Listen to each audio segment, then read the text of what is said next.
어디서인지 사라가 웃음을 잃어버렸어요. 그런데 누가 웃게 하셨다? 하나님이 다시 웃게 하셨다 하는 게 오늘 본문의 말씀이에요. 그러면 사라는 어떤 이유에서 웃음을 잃어버렸는지, 그리고 어떻게 해서 웃음을 되찾았는지 한번 돌아보면서 우리의 모습을 좀 살펴보려고 합니다. 언제 웃음을 잃어버리게 됩니까?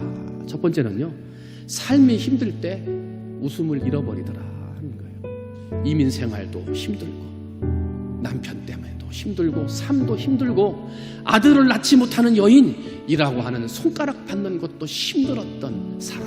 결국은 그 힘든 인생의 길 때문에 점점점 웃음을 잃어버리게 되었더라.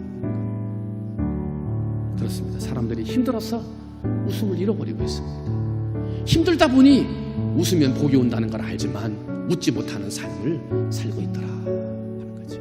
두 번째, 왜 사람들이 또 웃음을 잃어버리고 있습니까? 두 번째는 기다리다가 지쳤을 때 웃음을 잃어버립니다. 해도 안 되니까 지치는 거예요. 몇 번을 도전했는데도 안 되니까 낙담하는 거예요. 포기하는 거예요. 지쳤어요.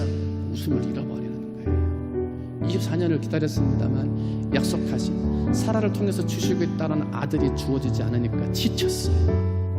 지금 아브라함과 사라는 겉으로 보기에는 하나님의 자손으로, 하나님의 조상으로, 믿음의 조상으로 세워져 있는 것 같습니다만, 아무런 이상이 없는 것처럼 살고 있습니다만 그들의 마음의 중심이 병들어가는 거예요. 하나님의 말씀을 향한 믿음이 병들어가고 있었어요. 그러다 보니 하나님이 말씀해 주셔도 믿지 못하고 비웃는, 하나님이 그들의 소원의 말씀을, 약속의 말씀을 선포해 주셔도 그것을 믿지 못하고 비웃는 사람들이 되어버리고 말았습니다.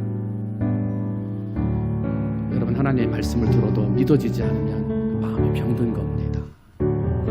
하나님의 말씀, 축복의 말씀을 들으면서도 참 저게 이루어질까 하고 코웃음 쳤다면 마음의 중심이 병든 겁니다.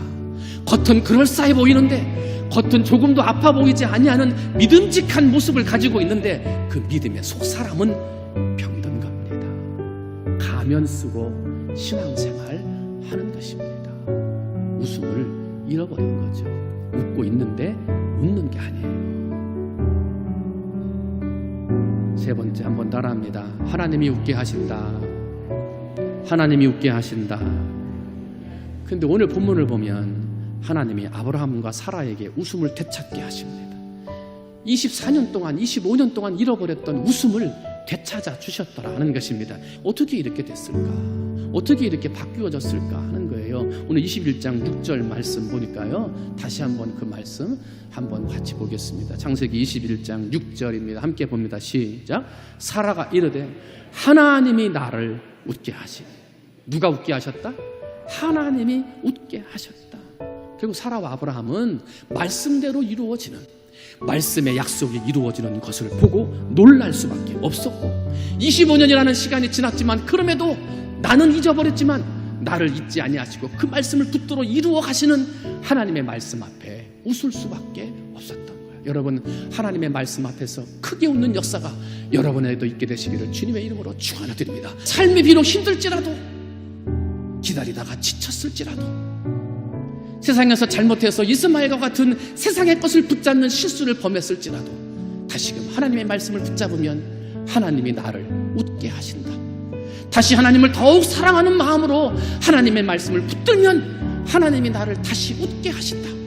나의 힘으로는 웃을 수 없지만 하나님은 나를 웃게 하신다. 여러분, 이 믿음을 가지고 하나님을 더욱 사랑하시고 하나님의 말씀을 더 굳게 붙드시기를 주님의 이름으로 축원을 드립니다. 그래서 힘들어도, 기다리다가 지쳤어도 하나님 말씀 앞에서 웃을 수 있는, 하나님 앞에 크게 웃을 수 있는 사랑하는 논산 성결교회 성도들이 다 되시기를 주님의 이름으로 축원을 드립니다. 할렐루야.